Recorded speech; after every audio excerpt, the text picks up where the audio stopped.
समस्त देशवासियों को छठ पूजा की हार्दिक शुभकामनाएं। छठ पूजा बिहार, यूपी और झारखंड और साथ ही साथ पूरे भारतवर्ष के लिए एक बहुत ही महत्वपूर्ण त्यौहार है, जिसके बारे में आज हम लोग समझने वाले हैं। छठ पूजा एक ऐसा त्यौहार है जिसमें बहुत सारी नई नई चीज़ें आपको सीखने को, देखने को मिलती हैं।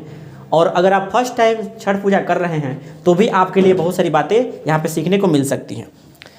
तो आगे बढ़ते हम लोग समझते हैं कि छठ पूजा है क्या और कब मनाई जाती है। तो छठ पूजा कार्तिक शुक्ल पक्ष के षष्ठी तिथि को मनाई जाती है। ये कार्तिक क्या है, तो हिंदी कैलेंडर में आप आइएगा तो आपको मिलेगा पोष, माघ, चैत, वैशाख, ज्येष्ठ, आषाढ़, सावन, भाद्रपद, कार्तिक, ठीक है ना, अग्रहण। तो ऐसे आपका इसमें कार्तिक यानी नवंबर के महीने को कहा जाता है कार्तिक, ठीक है ना। तो इसी के महीने में शुक्ल पक्ष होता है और षष्ठी तिथि है।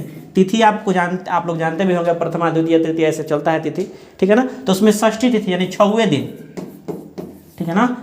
कार्तिक महीने में शुक्ल पक्ष में 6वां दिन क्या होता है, छठ का पर्व मनाया जाता है। ये बात आपको याद रखना है। आगे बढ़ते हैं, ये कहाँ कहाँ मनाया जाता है। तो ये स्पेशली अगर आप देखिएगा तो छठ पर्व बिहार का प्रमुख त्यौहार है। झारखंड में भी मनता है क्योंकि पहले का बिहार का हिस्सा था झारखंड, ठीक है। उत्तर प्रदेश में भी मनाया जाता है, नेपाल में भी मनाया जाता है और आज के टाइम में तो विदेशों में भी मनाया जा रहा है। जहाँ जहाँ बिहारी है, जहाँ जहाँ बिहार के लोग हैं, वहाँ वहाँ छठ पर्व बहुत धूमधाम से मनाया जाता है, ठीक है। इसमें क्या प्रथाएं हैं, क्या प्रक्रियाएं हैं, ये भी आप समझिएगा।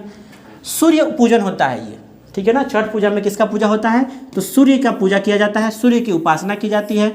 और ये निर्जला व्रत है, बिना पानी का, बिना कुछ खाए पिए आपको व्रत करना होता है, ठीक है ना। ये बात आपको ध्यान रखना है। आगे बढ़िए, इसका इतिहास क्या है, तो इसका इतिहास माना जाता है बिहार के मुंगेर और बेगूसराय जिला से माना जाता है, ठीक है। ऐसा माना जाता है इतिहास में कि एक सीताचरण नाम का मंदिर था, ठीक है, जिसमें सीता माता ने छठ व्रत किया था। मुंगेर में पड़ता है वो, ठीक है। और वहाँ से इसका इतिहास देखने को मिलता है। इसलिए वो जो मंदिर है, वो मंदिर एक पोखरा है, ठीक है ना, एक तालाब है, पोखरा है। उस तालाब के अंदर में एक पत्थर का शिलान्यास है, ठीक है ना, शिला है, और उस पर एक मंदिर बनाया गया है, ठीक है। और चारों तरफ पानी है, एक रास्ता है जाने के लिए बाहर, तो उस रास्ते से लोग अंदर जाते हैं और आते हैं, ठीक है ना। और वहीं पे सीता माता ने, ऐसा माना जाता है कि उन्होंने क्या किया था, छठ पर्व मनाया था। तो ऐसे ये वाला मंदिर है, ठीक है ना। इस मंदिर को आप देख सकते हैं, यही वाला वो मंदिर है जो बाद में बना दिया गया, बेहतर कर दिया गया, ठीक है। यहीं पे सीता माता ने छठ पूजा किया था, ठीक है ना। ये आप देख सकते हैं कि ऐसा नज़ारा रहता है शाम के वक्त में, जब भी आप छठ व्रत में जाते हैं, ठीक है ना। जहाँ पे छठ पूजा हो रहा होता है वहाँ पे आप देखेंगे कि बहुत बड़ा पोखरा है। अगर आप बाहर के हैं तो आप इस चीज़ को समझ सकते हैं, जान सकते हैं कि उसके चारों तरफ क्या होते हैं, छठ घाट बनाए जाते हैं और बहुत सारे लोग इकट्ठा होते हैं। और सूर्य भगवान का यानी डूबते हुए सूर्य का, ठीक है ना, ये इकलौता ऐसा पर्व है जो कि डूबते हुए, ठीक है ना, डूबते हुए सूर्य का क्या करवाता है, पूजा करवाता है, ठीक है ना।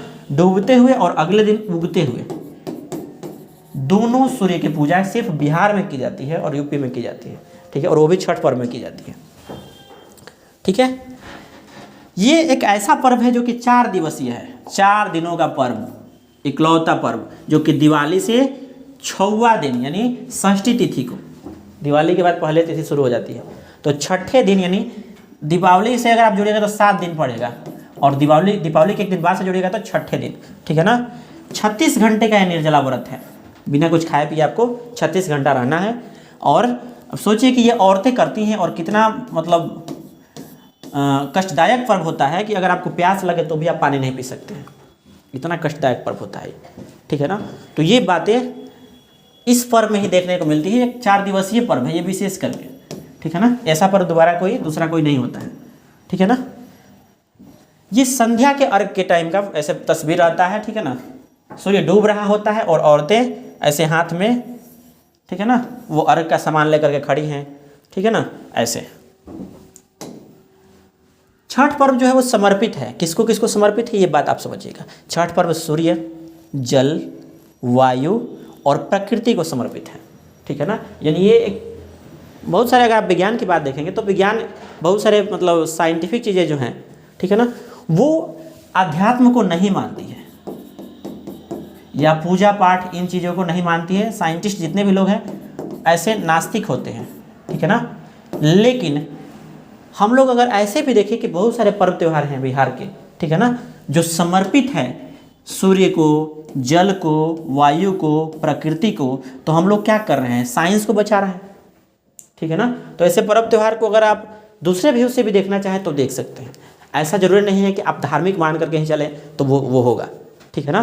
तो आप उसको प्राकृतिक रूप से भी तो देखिए आप कि हम लोग इन चीज़ों की रक्षा कर रहे हैं, ठीक है ना, साइंटिफिक रूप से भी इन चीज़ों की रक्षा कर रहे हैं, तो इसलिए भी ये पर्व क्या हो जाता है, और महत्वपूर्ण हो जाता है और महान हो जाता है, ठीक है ना। हिंदू धर्म का ये विशेष पर्व हो गया। और इसमें जो औरतें हैं वो व्रत करती हैं, और व्रत करने के बाद से सूर्य देवता, इसको देवता, सूर्य को देवता माना जाता है, जल को भी देवता, वायु को भी देवता, प्रकृति को भी देवता माना जाता है, हर चीज़ की हिंदू धर्म में पूजा की जाती है, ठीक है ना।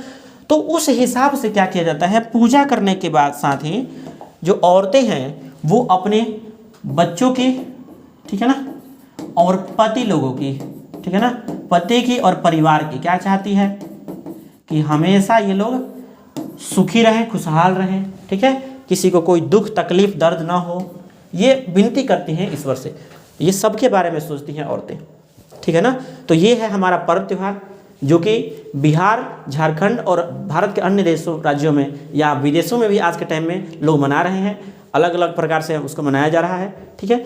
हालांकि मनाने का तरीका अलग हो सकता है, वो मैटर नहीं करता, मैटर ये करता है कि आपका इरादा क्या है, आपका तरीका क्या है, ठीक है ना, आप क्या मतलब कैसे आप कर रहे हैं, ठीक है ना, और आप क्या उम्मीद लगा रहे हैं इन चीज़ों से।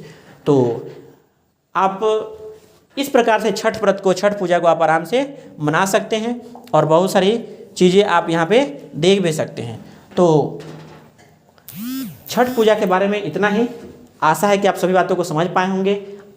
फिर से दोबारा आपको और आपके पूरे परिवार को और पूरे देशवासियों को छठ पर्व की हार्दिक शुभकामनाएं। जय हिंद।